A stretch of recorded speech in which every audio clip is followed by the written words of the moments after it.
ಮಹಾಪುರಾಣ 116ನೇ ಭಾಗ. ಮಹಾಪುರಾಣ 116ನೇ ಭಾಗ. ಶ್ರೀ ಋಷಭನಾಥನಿಂದ ವರ್ಧಮಾನರವರೆಗೆ 24 ತೀರ್ಥಂಕರರಿಗೆ ಜಯವಾಗಲಿ, ಸಮಸ್ತ ಗುರುಗಳಿಗೆ ಜಯವಾಗಲಿ. ಮಹಾಪುರಾಣ ಶಾಸ್ತ್ರವನ್ನು ನೀವಿವಾಗ 116ನೇ ಭಾಗದಲ್ಲಿ ಕೇಳ್ತಿದ್ದೀರಿ. 116ನೇ ಭಾಗ. 115 ಭಾಗಗಳು ಹಿಂದೆ ಮುಗಿದು ಹೋಗಿದ್ದಾವೆ, ಅವುಗಳನ್ನು ಕೇಳ್ಕೊಬರ್ರಿ. ಇದು ಸ್ವತಂತ್ರ ಭಾಗ ಅಲ್ಲ, ನೇರವಾಗಿ ಇದನ್ನು ಕೇಳೋದ್ರಿಂದ ಅರ್ಥ ಆಗೋದಿಲ್ಲ. ನಿನ್ನೆಯ ಭಾಗವನ್ನು ನೀವು ಮಹತ್ವಪೂರ್ಣ ಕೇಳಲೇಬೇಕು, ಇಲ್ಲಾಂದ್ರೆ ಇದು ಏನು ಗೊತ್ತಾಗೋದಿಲ್ಲ. ವಿಷಯ ನಡೀತಾ ಇತ್ತು ಅಂತಂದರೆ ಇಲ್ಲಿ ಭಗವಾನ್ ಮುನಿ ಸೂರತನಾಥರ ವಿಷಯ ನಡೀತಾ ಇತ್ತು. ಭಗವಾನ್ ಮುನಿಸೂರತನಾಥರ ಹಿಂದಿನ ಭವದಲ್ಲಿ ಅಂದರೆ ಹಿಂದಿನ 3 ಭವದಲ್ಲಿ ಅವರು ಇದ್ರು. ಹರಿವರ್ಮ ಎನ್ನುವಂಥ ರಾಜ. ಹರಿವರ್ಮ ಎನ್ನುವಂಥ ರಾಜ ತನ್ನ ಉದ್ಯಾನಕ್ಕೆ ಬಂದಂತಹ ಅನಂತ ವೀರ್ಯ ಕೇವಲೆಗಳಿಂದ ಧರ್ಮದ ಉಪದೇಶ ಕೇಳಿದ್ರು. ಈ ಹರಿವರ್ಮ ರಾಜನಿಗೆ ವೈರಾಗ್ಯ ಆಯಿತು. ದೊಡ್ಡ ಮಗನಿಗೆ ಈಗ ರಾಜ್ಯವನ್ನು ಕೊಟ್ಟು ಅನೇಕ ರಾಜರ ಜೊತೆಗೆ ಇವರು ದೀಕ್ಷೆ ತಗೊಳೋದಕ್ಕೋಸ್ಕರ ಹೋದರು. ಆವಾಗ ದೀಕ್ಷಿತರು ಕೂಡ ಆಗಿ ಇವರು ಗುರುವಿಂದ ಏಕಾದಶಾಂಗ ಶಾಸ್ತ್ರವನ್ನು ಅಂದರೆ 11 ಅಂಗ ಶಾಸ್ತ್ರವನ್ನು ಅಭ್ಯಾಸ ಮಾಡಿಬಿಟ್ರು. ಅದಾದ ನಂತರ 16 ಭಾವನೆಗಳನ್ನು ಭಾವಿಸಿ ತೀರ್ಥಂಕರ ಪ್ರಕೃತಿಯನ್ನು ಬಂಧ ಮಾಡಿಕೊಟ್ರು. ಅದರ ಜೊತೆಗೆ ಉಚ್ಚ ಗೋತ್ರ ಇದೆಲ್ಲ ಸಹಜವಾಗಿ ಬಂದಾಗ್ತದೆ. ಅದಾದ ನಂತರ ಆಯುವಿನ ಅಂತ್ಯದಲ್ಲಿ ಇವರು 14ನೇ ಪ್ರಾಣತ್ ಅನ್ನುವಂಥ ಸ್ವರ್ಗದಲ್ಲಿ ಇಂದ್ರ ಆಗಿ ಹುಟ್ಟಿದರು. ಅಲ್ಲಿ ಇವರ ಆಯು ಇತ್ತು 20 ಸಾಗರೋಪಮ. ಶುಕ್ಲ ಲೇಷೆಯಿಂದ ಸಹಿತ ಇದ್ರು.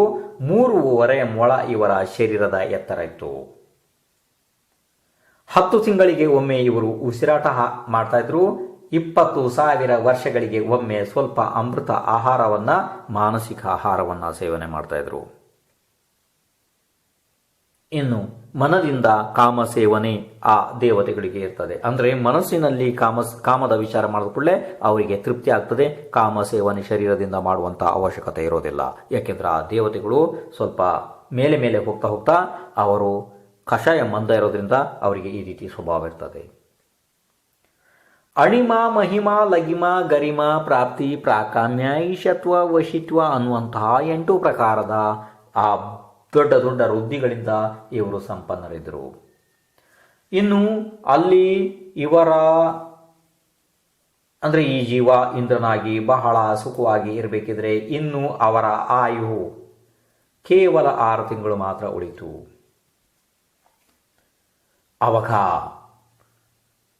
ಭರತ ಕ್ಷೇತ್ರದ ಅಂದರೆ ಈ ನಮ್ಮ ಭಾರತ ದೇಶದ ಭರತ ಕ್ಷೇತ್ರದ ರಾಜಗೃಹ ನಗರದ ಮಗಧದ ರಾಜನಾದ ಹರಿವಂಶ ಶಿಖಾಮಣಿ ಅಂದರೆ ಹರಿವಂಶದಲ್ಲಿ ಇದ್ದ ಅವನು ರಾಜ.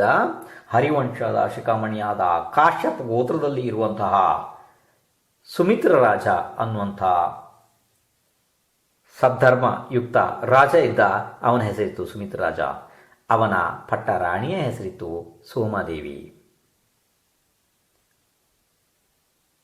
ಆ ದೇವನ ಆಯು ಇನ್ನು 6 ತಿಂಗಳು ಇರಬೇಕಿದ್ರೆ ಈ ಸುಮಿತ್ರ ರಾಜ ಮತ್ತೆ ಸೋಮದೇವಿಯ ಅರಮನೆಯ ಮೇಲೆ ಮತ್ತೆ ಅಂಗಳದಲ್ಲಿ 3.5 ಕೋಟಿ ಆ ರೀತಿ ಪ್ರತಿದಿನ ದೇವತೆಗಳಿಂದ ರತ್ನವೃಷ್ಟಿ ಆಗೋದಕ್ಕೆ ಪ್ರಾರಂಭ ಆಯಿತು. ಇನ್ನು ಹಾಗೆ ಆಗ್ತಾ 6 ತಿಂಗಳು ಕಳಿತು. ಆವಾಗ ಶ್ರಾವಣ ಮಾಸದ ಕೃಷ್ಣ ಪಕ್ಷದ ದ್ವಿತೀಯ ತಿಥಿಯಂದು ಆವಾಗ ಶ್ರವಣ ನಕ್ಷತ್ರ ಇತ್ತು. ಆ ಸಮಯದಲ್ಲಿ ಆ ಪ್ರಾಣತ್ ಇಂದ್ರ ಗರ್ಭದಲ್ಲಿ ಅವತರಿಸಿದ. ಆವಾಗ ಆ ತಾಯಿ ಸೋಮಾದೇವಿ 16 ಕನಸುಗಳನ್ನು ಕಂಡಳು. ಕನಸಿನ ಕೊನೆಯದಾಗಿ ಒಂದು ದೊಡ್ಡ ಸಿಂಹ ತನ್ನ ಮುಖವನ್ನು ಪ್ರವೇಶ ನೋಡಿದಳು. ಅದರ ಅರ್ಥ ಅಂದರೆ ಅಲ್ಲಿಂದ ಆ ಇಂದ್ರ ತನ್ನ ಪರ್ಯಾಯವನ್ನು ಮುಗಿಸಿ ಈಗ ತಾಯಿಯ ಗರ್ಭದಲ್ಲಿ ಇಲ್ಲಿಗೆ ಬಂದ. ಇದಾದ ನಂತರ ಅವಳು ತನ್ನೆಲ್ಲ ಕೆಲಸಗಳನ್ನು ಮುಗಿಸಿ ರಾಜ ಸುಮಿತ್ರನ ಹತ್ರ ಹೋದ್ಲು. ಬಹಳ ಸಂತೋಷವಾದ ಅವಳು ಈ ರಾಜ ಸುಮಿತ್ರನಿಗೆ ತನ್ನ 16 ಕನಸುಗಳ ಬಗ್ಗೆ ಹೇಳಿದ್ಲು. ಆವಾಗ ಅವಧಿಜ್ಞಾನಿಯಾದಂತಹ ಸುಮಿತ್ರ ರಾಜ ತ್ರಿಜಗತ್ಪತಿಯ ಉತ್ಪತ್ತಿ ಅಂದರೆ ತ್ರಿಜಗತ್ತು 3 ಲೋಕದ ಪತಿ ಅಂದರೆ 3 ಲೋಕದ ಅವನು ಒಡೆಯ. ಅವನ ಉತ್ಪತ್ತಿ ಈಗ ಅಂದರೆ ನಿನ್ನ ಗರ್ಭಕ್ಕೆ ಆ ಜೀವ ಬಂದಾಗಿದೆ ಅಂತ ಹೇಳಿ ಆ ಕನಸುಗಳ ಫಲಗಳನ್ನು ವಿವರವಾಗಿ ರಾಣಿಗೆ ಮತ್ತೆ ಅಲ್ಲಿಯ ಸಭಿಕರಿಗೆ ಹೇಳ್ದ. ಅವಧಿ ಜ್ಞಾನದಿಂದ ಸಂಪನ್ನ ಇದ್ದಂತಹ ಸುಮಿತ್ರ ರಾಜ ಆ ಸಮಯದಲ್ಲಿ ಬನವಾಸಿ ವ್ಯಂತರ ಜ್ಯೋತಿಷಿಕ ವೈಮಾನಿಕ ದೇವತೆಗಳು ಎಲ್ಲ ಕಡೆಯಿಂದ ಬಂದು ಗರ್ಭ ಕಲ್ಯಾಣ ಅಂದರೆ ಗರ್ಭಾವತರಣ ಕಲ್ಯಾಣವನ್ನು ಬಹಳ ದೊಡ್ಡ ವಿಜೃಂಭಣೆಯಿಂದ ಮಾಡಿದರು. ಹೀಗೆ ಇನ್ನು 9 ತಿಂಗಳು ಮುಂದೆ ಹೋಯಿತು. ರತ್ನವೃಷ್ಟಿ ಆಗ್ತಾನೆ ಇತ್ತು. ಆವಾಗ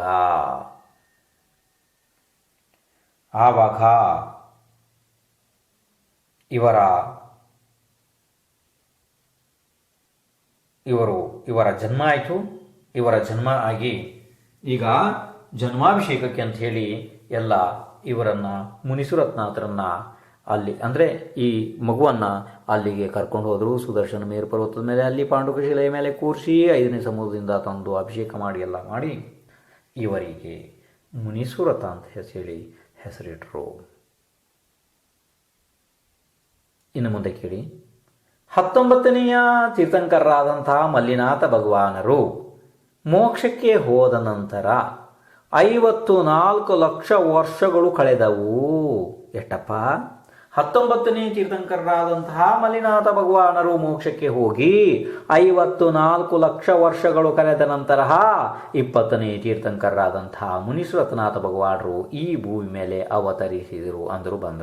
ಬಂದರು.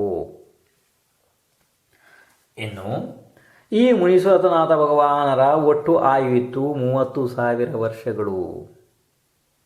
20 ಧನುಷು ಎತ್ತರ ಇದ್ರು ಇವರ ಶರೀರ. ನವಿಲಿನ ಕೊರಳಿನ ಬಣ್ಣದಂತೆಯೇ ಸುಂದರವಾದ ಇವರ ದೇಹದ ಕಾಂತಿ ಇತ್ತು. ಸಮಸ್ತ ಶುಭ ಲಕ್ಷಣಗಳಿಂದ ಇವರು ಸಹಿತರಾಗಿದ್ದರು. ಇವರು 7,500 ವರ್ಷಗಳು ಕುಮಾರ ಕಾಲವನ್ನು ಕಳೆದರು. ಆವಾಗ ಇವರಿಗೆ ರಾಜ್ಯಾಭಿಷೇಕ ಆಯಿತು. 15,000 ವರ್ಷ ಕಳೆದ ನಂತರ ಅಂದರೆ ರಾಜ್ಯ ಆಳ್ತಾ 15,000 ವರ್ಷಗಳು ಕಳೆದ ನಂತರ ಒಂದು ಸಮಯ ಮೇಘಗಳ ಸಮೂಹದ ರಭಸಕ್ಕೆ ಒಳಗಾದಂತಹ ಮಳೆ ಪ್ರಾರಂಭ ಆಯಿತು. ಆವಾಗ ಇವರಲ್ಲಿ ಒಂದು ಶ್ರೇಷ್ಠವಾದ ಆನೆ ಇತ್ತು. ಆ ಆನೆ ಅದಕ್ಕೆ ತನ್ನ ಏನು ಜಾತಿ ಸ್ಮರಣದಿಂದನೋ ಏನೋ ವನವನ್ನು ನೆನೆಸಿ ಅಂದರೆ ಕಾಡನ್ನು ನೆನೆಸ್ಕೊಂಡು ಪಾಪ ಅದು ಆಹಾರವನ್ನು ಬಿಟ್ಟುಬಿಡ್ತು. ತಿನ್ನೋದನ್ನು ಉಣ್ಣೋದನ್ನು ಬಿಟ್ಟುಬಿಡ್ತು ಆನೆ. ಆವಾಗ ಇವರು ಈ ಮುನಿಸುರತ್ನಾಥರು ಅವಧಿ ಜ್ಞಾನದಿಂದ ಆ ಆನೆಯ ಮನೋಗತವನ್ನು ತಿಳಿದು ಬಿಟ್ರು. ಅಂದರೆ ಆ ಆನೆ ಹಿಂದಿ ಏನಿತ್ತು, ಯಾಕೆ ಈ ರೀತಿ ಊಟ ಎಲ್ಲ ಬಿಟ್ಟು ಸುಮ್ಮನೆ ನಿಂತಿದೆ ಅಂಥೇಳಿ ಮುನಿಸುರತ್ನಾಥರು ತಿಳಿದು ಬಿಟ್ರು. ಆವಾಗ ಮುನಿಸುರತ್ನಾಥರು ಅಲ್ಲಿ ಇದ್ದವರಿಗೆಲ್ಲರೂ ಆ ಆನೆಯ ಪೂರ್ವ ಭವವನ್ನು ಹೇಳೋದಕ್ಕೆ ಪ್ರಾರಂಭ ಮಾಡಿದರು. ಪೂರ್ವದಲ್ಲಿ ತಾಲಪುರದ ದೊರೆಯಾದ ನರಪತಿ ಎಂಬ ರಾಜ ಇದ್ದ.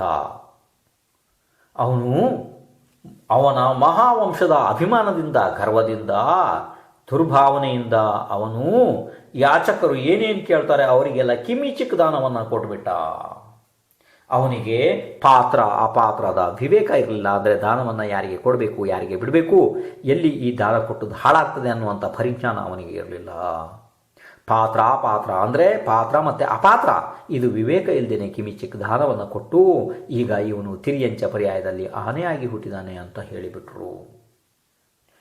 ಆವಾಗ ಈ ಮಾತುಗಳನ್ನು ಕೇಳಿ ಆನೆ ಪಾಪ ಸಂಯಮವನ್ನು ಅಂದರೆ ಶ್ರಾವಕರ ವ್ರತವನ್ನು ಸ್ವೀಕಾರ ಮಾಡಿಬಿಡ್ತು. ನೋಡ್ರಿ ಆನೆ, ನಾವು ಮನುಷ್ಯರಾಗಿ ಕೂಡ ನಾವು ಏನು ಮಾಡ್ತಿಲ್ಲ.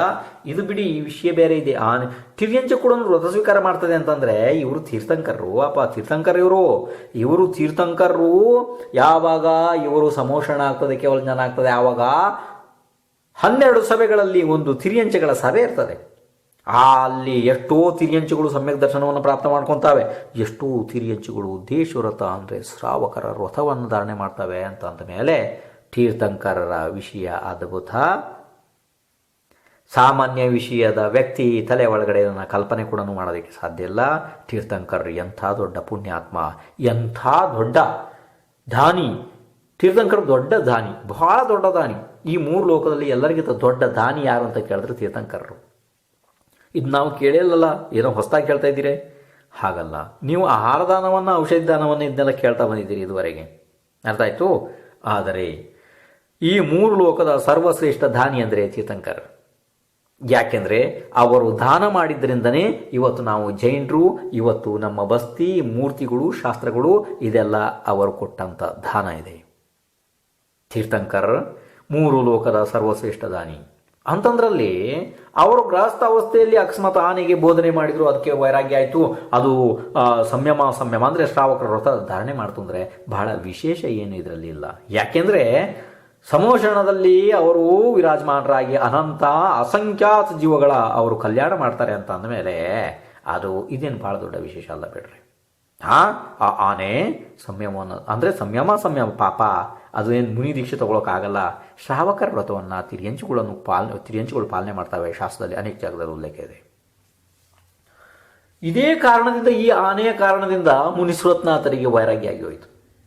ಯಾಕೆ? ಅದು ತಿರಿಯಂಚೆ ಇದ್ದರೂ ಕೂಡ ಅದು ಶ್ರಾವಕರ ವ್ರತ ಧಾರಣೆ ಮಾಡಿಬಿಡ್ತಲ್ಲ ಅಂತೇಳಿ ಯಾವುದೋ ಒಂದು ಕಾರಣ ಇರ್ಬೋದು. ಇಲ್ಲಿ ಅದನ್ನು ಸ್ವಚ್ಛವಾಗಿ ಆಚಾರ್ಯ ಭಗವಂತರು ಉಲ್ಲೇಖ ಮಾಡಿಲ್ಲ. ಆದರೆ ನಾವು ನನ್ನ ಮನಸ್ಸಿಂದ ಹೇಳೋಕ್ಕಾಗಲ್ಲ. ಆವಾಗ ಮುನಿಸೃತ್ನಾಥರಿಗೆ ವೈರಾಗ್ಯ ಆಯಿತು. ತಕ್ಷಣವೇ ಲೋಕಾಂತಿಕ ದೇವತೆಗಳು ಇಲ್ಲಿಗೆ ಬಂದು ವೈರಾಗ್ಯದ ಇಷ್ಟು ಸ್ತುತಿ ಮಾಡಿದ್ರು. ಮುನಿಸೃತ್ನಾಥರನ್ನ ಬಹಳವಾಗಿ ಸ್ತುತಿ ಮಾಡಿ ಪೂಜೆ ಮಾಡಿದ್ರು ಲೋಕಾಂತಿಕ ದೇವತೆಗಳು. ಆವಾಗ ವಿಜಯ ಎನ್ನುವಂತಹ ಯುವರಾಜನಿಗೆ ಇವರು ರಾಜ್ಯವನ್ನು ಕೊಟ್ಟು ಇವರ ಅಂದರೆ ಪರಿನಿಷ್ಕ್ರಮಣ ಅಂದರೆ ದೀಕ್ಷಾ ಕಲ್ಯಾಣದ ಅಭಿಷೇಕವನ್ನೆಲ್ಲ ದೇವತೆಗಳು ಬೇರೆ ಬೇರೆ ನದಿ ಸಮುದ್ರಗಳಿಂದ ನೀರನ್ನು ತಂದು ಇವರನ್ನು ಅಭಿಷೇಕ ಮಾಡಿದರು. ಈ ಪರಿನಿಷ್ಕ್ರಮಣ ಅಭಿಷೇಕ ಅದಾದ ನಂತರ ಇವರು ಅಂದರೆ ಮುನಿಸೃತ್ನಾಥರು ಅಪರಾಜಿತ್ ಅನ್ನುವಂಥ ಪಲ್ಲಕ್ಕಿ ಏರಿ, ನೋಡಿ ಹೆಸರಿದೆ, ಅಪರಾಜಿತ್ ಅನ್ನುವಂಥ ಪಲ್ಲಕ್ಕಿ ದೇವತೆಗಳು ತಂದಿದ್ರು.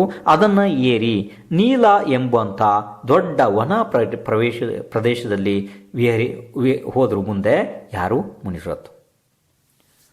ವೈಶಾಖ ಮಾಸದ ದಶಮಿಯ ದಿನ ಸಾಯಂಕಾಲ ಶ್ರವಣ ನಕ್ಷತ್ರದಲ್ಲಿ 1,000 ರಾಜರೊಡನೆ 6 ಉಪವಾಸದ ನಿಯಮವನ್ನು ತಗೊಂಡು ಇವರು ಮುನಿ ದೀಕ್ಷೆ ಪ್ರಾಪ್ತ ಮಾಡಿಕೊಂಡ್ರು ಭಗವಾನ್ ಮುನಿಸೃತ.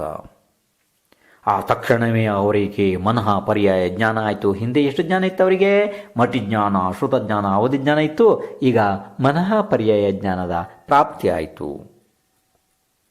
ಉಪವಾಸ ಮುಗಿದ ನಂತರ ಅವರು ಆಹಾರಕ್ಕಾಗಿ ರಾಜಗೃಹ ನಗರವನ್ನು ಪ್ರವೇಶ ಮಾಡಿದ್ರು. ಅಲ್ಲಿ ಸುವರ್ಣದ ಕಾಂತಿಯುಳ್ಳಂತಹ ಶರೀರ ಬಣ್ಣದವನು, ಬಹಳ ಅಂದರೆ ಸುವರ್ಣ ಬಂಗಾರದ ಕಾಂತಿಯಂತೆ ಶರೀರ ಬಣ್ಣ ಉಳ್ಳಂತಹ ಋಷಭಸೇನ ಅನ್ನುವಂಥ ರಾಜ ಇದ್ದ. ಅವನು ನಿರ್ದೋಷವಾದ ಆಹಾರವನ್ನು ಇವರಿಗೆ ಕೊಟ್ಟು ದೇವತೆಗಳಿಂದ ಪಂಚ ಆಶ್ಚರ್ಯಗಳನ್ನು ಪ್ರಾಪ್ತ ಮಾಡಿಕೊಂಡ. ಅದಾದ ನಂತರ ತಪ ಮಾಡ್ತಾ ಮುನಿಸೃತನಾದ ಭಗವಾನರು ಮುನಿಯಾಗಿ 11 ತಿಂಗಳುವರೆಗೆ ತಪ ಮಾಡಿದರು. 11 ತಿಂಗಳು ತಪ ಮಾಡಿದರು. ಇದನ್ನು ಛದ್ಮಸ್ಥ ಅವಸ್ಥೆ ಅಂತ ಕರೀತಾರೆ.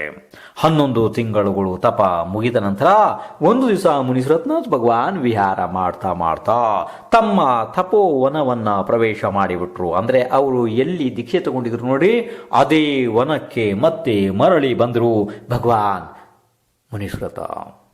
ಅಲ್ಲಿ ಬಂದಾಗ ಅವರು ಒಂದು ಚಂಪಕ ವೃಕ್ಷ ಅಂತ ಇತ್ತು, ಮರ ಇತ್ತು. ಯಾವುದು? ಚಂಪಕ ವೃಕ್ಷ ಅಂತ ಅದರ ಹೆಸರು. ಆ ಚಂಪಕ ವೃಕ್ಷದ ಬುಡದಲ್ಲಿ 2 ಉಪವಾಸದ ನಿಯಮವನ್ನು ತಗೊಂಡು ಈಗ ಧ್ಯಾನಕ್ಕೆ ಕುಳಿತರು ಮಹಾಮುನಿ ಮುನಿಸೃತ. ಧ್ಯಾನಕ್ಕೆ ಕುಳಿತಾಗ ಅವರು ತಮ್ಮ ದೀಕ್ಷಿತ ಅಂದರೆ ತಾವು ಯಾವಾಗ ದೀಕ್ಷೆ ತಗೊಂಡಿದ್ರು ನೋಡಿ, ಅದೇ ಪಕ್ಷದಲ್ಲಿ ಅದೇ ನಕ್ಷತ್ರದಲ್ಲಿ ನವಮಿಯ ದಿನದಂದು ಸಾಯಂಕಾಲ ಅವರಿಗೆ ತ್ರಿಲೋಕವನ್ನ ತಿಳಿಯುವಂಥ ಲೋಕ ಪ್ರತ್ಯಕ್ಷಕವಾದಂತಹ ಕೇವಲ ಜ್ಞಾನ ಆಗಿ ಹೋಯಿತು. ಕೇವಲ ಜ್ಞಾನ ಪ್ರಕಟ ಆಯಿತು. ಮುನಿಸೃತನಾಥ ಭಗವಾನ್ ಈಗ ಕೇವಲ ಜ್ಞಾನದಿಂದ ಸಂಪನ್ನರಾದಂಥ ಅರಿಹಂತ ಭಗವಾನ್ ತೀರ್ಥಂಕರರಾದರು. ಈಗ ಅದು ಗೊತ್ತಾದ ತಕ್ಷಣವೇ ದೇವತೆಗಳು ಎಲ್ಲ ಕಡೆಯಿಂದ ಬಂದರು ನೋಡಿ. ಅಸಂಖ್ಯಾತ ಸಂಖ್ಯೆಯಲ್ಲಿ ದೇವತೆಗಳು ಬಂದು ಅವರು ದೊಡ್ಡ ಸಮೋಷಣವನ್ನು ತಯಾರು ಮಾಡಿದ್ರು. ಭಗವಾನ್ ಮುನಿಸೃತನಾಥರ ಸಮೋಷಣ ತಯಾರಾಯಿತು. ಅವರ ಆ ವಿಸ್ತಾರವಾದ ಸಂಭಾಷಣದಲ್ಲಿ ಮಲ್ಲಿ ಮೊದಲಾದಂತಹ 18 ಜನ ಗಣಧರರಿದ್ರು. ಅಂದರೆ ಮುಖ್ಯ ಗಣಧರರ ಹೆಸರಿತ್ತು ಮಲ್ಲಿ ಅಂತ ಹೇಳಿ ಅವರನ್ನ ಹಿಡಿದು ಒಟ್ಟು 18 ಜನ ಗಣಧರ ಪರಮೇಷ್ಠಿಗಳಿದ್ರು ಅವರ ಸಂಭಾಷಣದಲ್ಲಿ. ದ್ವಾದಶಾಂಗ ಶಾಸ್ತ್ರವನ್ನ ತಿಳಿದಂಥವರು 500 ಜನ ಮುನಿಗಳಿದ್ರು. 21,000 ಶಿಕ್ಷಕ ಮುನಿಗಳಿದ್ರು. ಅವಧಿ ಜ್ಞಾನಿ ಮುನಿಗಳು 1,800 ಇದ್ರು. ಕೇವಲ ಜ್ಞಾನವಾದಂಥ ಮುನಿಗಳು ಕೂಡ 1,800 ಇದ್ರು. ವಿಕ್ರಿಯ ವೃದ್ಧಿ ಪ್ರಾಪ್ತವಾದಂತಹ ಮುನಿಗಳು 2,200 ಜನ ಇದ್ದರು. ಮನಃಪರ್ಯಾಯ ಜ್ಞಾನ ಪ್ರಾಪ್ತವಾದಂತಹ ಮುನಿಗಳು 1,500 ಇದ್ದರು. ವಾದಿ ಮುನಿಗಳು 1,200 ಇದ್ದರು. ಎಲ್ಲ ಒಟ್ಟು ಮುನಿಗಳ ಸಂಖ್ಯೆ 30,000 ಇತ್ತು. ಪುಷ್ಪದಂತ ಮೊದಲಾದಂಥ ಆರಿಕೆಯರು 50,000 ಇದ್ರು. ಇದರೊಳಗಡೆ ಕೇಳ್ರಿ, ಪುಷ್ಪದಂತ ದೊಡ್ಡ ಆರಿಕೆ ಇದ್ರು, ಅವರನ್ನ ಸೇರಿ ಒಟ್ಟು ಎಲ್ಲ ಆರಿಕೆಯರ ಸಂಖ್ಯೆ ಎಷ್ಟಿತ್ತು? 50,000. 1,00,000 ಶ್ರಾವಕರು ಇದ್ರು, 3,00,000 ಶ್ರಾವಿಕೆಯರಿದ್ರು. ಅಸಂಖ್ಯಾತ ದೇವತೆಗಳಿದ್ರು, ದೇವಿಯರಿದ್ರು. ಇನ್ನು ಸಂಖ್ಯಾತ ತಿರಿಯಂಚಿಗಳಿದ್ದು. ಬಹುಕಾಲದವರೆಗೆ ಅವರು ಈ ಆರ್ಯ ಕ್ಷೇತ್ರದಲ್ಲಿ ಎಲ್ಲ ಕಡೆ ವಿಹರಿಸಿ ಧರ್ಮದ ಮಳೆಯನ್ನೇ ಸುರಿಸಿಬಿಟ್ರು. ಎಲ್ಲ ಕಡೆ ಧರ್ಮನೇ ಧರ್ಮ, ಧರ್ಮನೇ ಧರ್ಮ. ಭಗವಾನ್ ಮುನಿಶ್ರತ್ನಾಥ್ ಎಷ್ಟು ದೊಡ್ಡ ಪ್ರಭಾವನೆ ಮಾಡಿದ್ರು. ಅದಾದ ನಂತರ ಅವರ ಆಯು ಕೇವಲ 1 ತಿಂಗಳು ಮಾತ್ರ ಉಳಿದಿತ್ತು. ಆವಾಗ ಅವರು ಸಮ್ಮೇದ ಶಿಖರದ ಹತ್ತಿರ ಬಂದರು. ಆವಾಗ ಅಲ್ಲಿ ಅವರು 1,000 ಮುನಿಗಳ ಸಹಿತ ಪ್ರತಿಮಾ ಯೋಗವನ್ನು ಧಾರಣೆ ಮಾಡಿ ಪಾಲ್ಗುಣ ಮಾಸದ ಕೃಷ್ಣ ಪಕ್ಷದ ದ್ವಾದಶಿ ತಿಥಿಯಲ್ಲಿ ರಾತ್ರಿಯ ಕೊನೆಯ ಅಂದರೆ ಅಂತಿಮ ಭಾಗದಲ್ಲಿ ಶ್ರವಣ ನಕ್ಷತ್ರ ಇತ್ತು. ಆ ಸಮಯದಲ್ಲಿ ಎಲ್ಲ ಕರ್ಮಗಳನ್ನು ನಾಶ ಮಾಡಿ ಅವರು ಮುಕ್ತರಾದರು. ಧನ್ಯ ಭಗವಂತ, ಧನ್ಯ ನಮಸ್ತು ಭಗವಂತ, ಅವರು ಮುಕ್ತರಾಗಿ ಹೋಗಿಬಿಟ್ರು. ನೋಡಿ, ಮೊದಲೇ ಅವರು ಘಾತಿಯ ಕರ್ಮವಾದಂತಹ ಅಜ್ಞಾನವರ್ಣೀಯ, ದರ್ಶನವರ್ಣೀಯ, ಮೋಹನೀಯ ಅಂತರಾಯವನ್ನು ನಾಶ ಮಾಡಿ ಅವರು ಅರಿಹಂತಾಗಿದ್ರು, ತೀರ್ಥಂಕರಾಗಿದ್ರು. ಅದಾದ ನಂತರ ಅಘಾತಿಯ ಕರ್ಮಗಳು ಉಳಿದಿದ್ದು ಯಾವ್ಯಾವು? ಆಯು, ನಾಮ, ಗೋತ್ರ, ವೇದನೀಯ ಉಳಿದಿದ್ದು. ಆ ಅಘಾತಿಯ ಕರ್ಮಗಳನ್ನು ಕೂಡ ನಾಶ ಮಾಡಿ ಅವರು ಪರಮ ಪದವಿಯನ್ನ, ಸಿದ್ಧ ಪದವಿಯನ್ನ, ಅನಂತ ಸುಖದ ಅವ್ಯಾಭಾದವಾದಂತಹ ಸ್ಥಾನವನ್ನು ಪಡೆದುಬಿಟ್ರು ಮುನಿಶ್ರತ್ನಾಥ್ ಭಗವಾನ್. ಈಗ ದೇವತೆಗಳು ಮತ್ತೆ ಬಂದು ಅವರ 5ನೇ ಕಲ್ಯಾಣಕ ಅಂದರೆ ನಿರ್ವಾಣ ಕಲ್ಯಾಣಕ ಅಥವಾ ಮೋಕ್ಷ ಕಲ್ಯಾಣಕದ ಪೂಜೆಯನ್ನು ಬಹಳ ದೊಡ್ಡ ವಿಜೃಂಭಣೆಯಿಂದ ಮಾಡಿ ತಮ್ಮ ತಮ್ಮ ಸ್ಥಾನಗಳಿಗೆ ಮರಳಿದರು. ಆಯಿತು. ಇನ್ನು ಬಂಧುಗಳೇ, ಇಲ್ಲಿ ಒಂದು ಸ್ವಲ್ಪ ಇದನ್ನು ನಾನು ಭಾಳ ವೇಗವಾಗಿ ಹೇಳ್ಕೊಂಬಂದೆ. ನಾನು ಒಂದು ಸ್ವಲ್ಪ ಕ್ಷಮೆ ಮಾಡಿರಿ. ಯಾರ್ದು? ಮುನಿಶ್ರತ್ನಾಥ್ ಭಗವಾನ್ರ ವಿಷಯವನ್ನು. ಯಾಕೆಂದರೆ ನನಗೂ ಭಾಗಗಳು ಬಹಳ ಆಗ್ತಾ ಇದ್ದಾವೆ. ಹಾಗಾಗಿ ನೋಡಿ, ಇನ್ನು ಇದೇ ಮುನಿಶ್ರತ್ನಾಥ ಭಗವಾನರ ಇವರು ಮೋಕ್ಷಕ್ಕೆ ಹೋದರು. ಆದರೆ ಇವರ ಶಾಸನ ಕಾಲ ನಡೀತಾ ಇದೆ. ಈ ಶಾಸನ ಕಾಲದಲ್ಲಿ ಅಂದರೆ ಭಾಳ ಮುಂದೆ, ಭಾಳ ವರ್ಷಗಳ ಮುಂದೆ 20ನೇಯ ತೀರ್ಥಂಕರಾದಂಥ ಈ ಮುನಿಶ್ರತ್ನಾಥ್ ತೀರ್ಥಂಕರ ತೀರ್ಥಕಾಲದಲ್ಲಿ ಹರಿಶೇಣ ಅನ್ನುವಂಥ ಚಕ್ರವರ್ತಿ ಬಂದ. ಅವನ ಕಥೆಯನ್ನು ಅಂದರೆ ಅವನ ಪುಣ್ಯ ಪುರಾಣವನ್ನು ಭಾಳ ಸಂಕ್ಷಿಪ್ತವಾಗಿ ನಾನಿಲ್ಲಿ ಹೇಳ್ತಾ ಇದ್ದೀನಿ. ಸ್ವಲ್ಪ ಭಾಳ ವೇಗವಾಗಿ ಹೇಳ್ತಿದ್ದೀನಿ, ಸ್ವಲ್ಪ ಗಮನ ಇಟ್ಟು ಕೇಳ್ರಿ.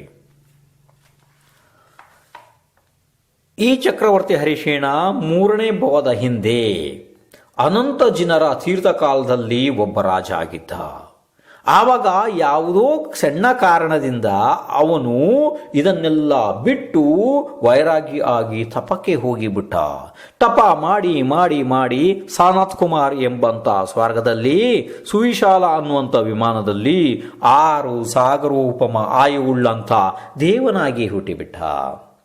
ಅಲ್ಲಿ ಆಯು ಮುಗಿದ ಮೇಲೆ ಈ ಮುನಿಸೂರತ ಜಿನರ ತೀರ್ಥಕಾಲದಲ್ಲಿ ಅಂದರೆ ಶಾಸನ ಕಾಲದಲ್ಲಿ ಭೋಗಪುರದ ಅಧಿಪತಿಯಾದಂತಹ ಇಕ್ಷ್ವಾಕು ವಂಶಿ ಪದ್ಮನಾಭ ರಾಜ ಮತ್ತೆ ಅವನ ರಾಣಿಯಾದಂಥ ಐರಾದೇವಿಗೆ ಹರಿಶೇಣ ಎನ್ನುವಂಥ ಚಕ್ರವರ್ತಿ ಆಗುವಂಥ ಮಗು ಆಗಿ ಹುಟ್ಟಿಬಿಟ್ಟ. ಇವನ ಹೆಸರು ಹರಿಶೇಣ.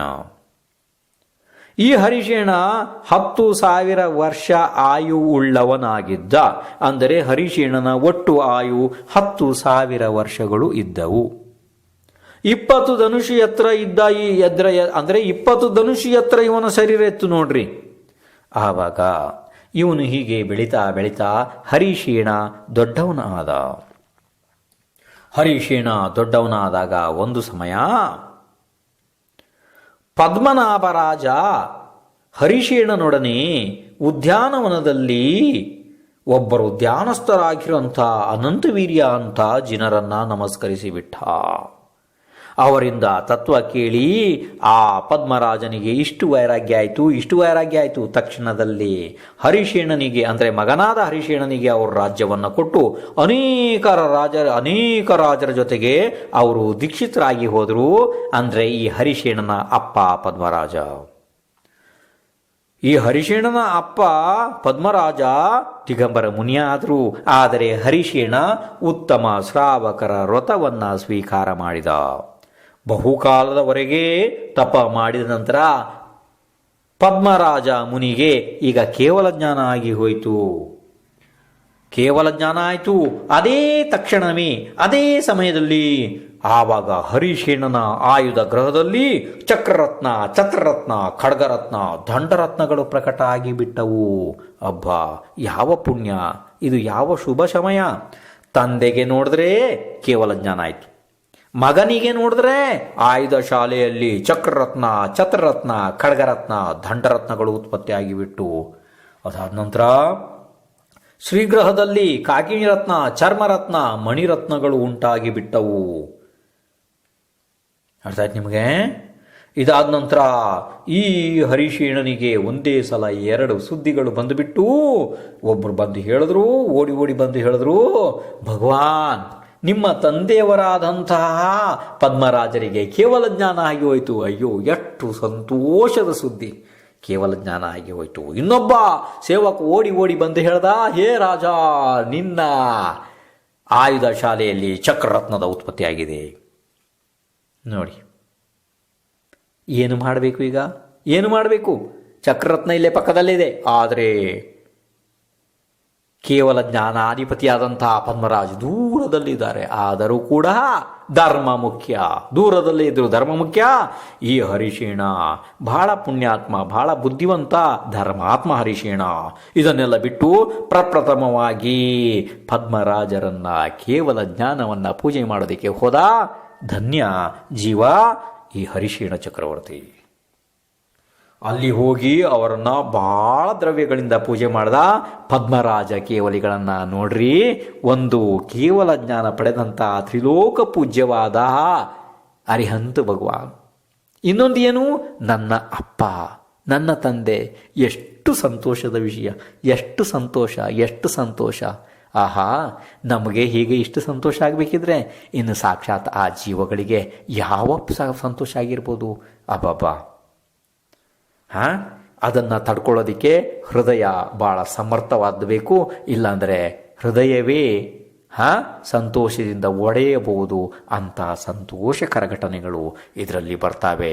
ಮಹಾಪುರಾಣ ಶಾಸ್ತ್ರ, ಹರಿವಂಶ ಪುರಾಣ, ಪದ್ಮಪುರಾಣ, ಯಾವ ಒಂದು ಅಲೌಕಿಕವಾದ ಅನುಭವ ಆಗ್ತದೆ ಇದರಲ್ಲಿ ಅಂದರೆ ಬಹಳ ಅನುಭವ ಆಗ್ತದೆ. ಆ ಅನುಭವಗಳನ್ನು ಶಬ್ದಗಳಲ್ಲಿ ಹೇಳೋದಕ್ಕೆ ಸಾಧ್ಯವೇ ಇಲ್ಲ.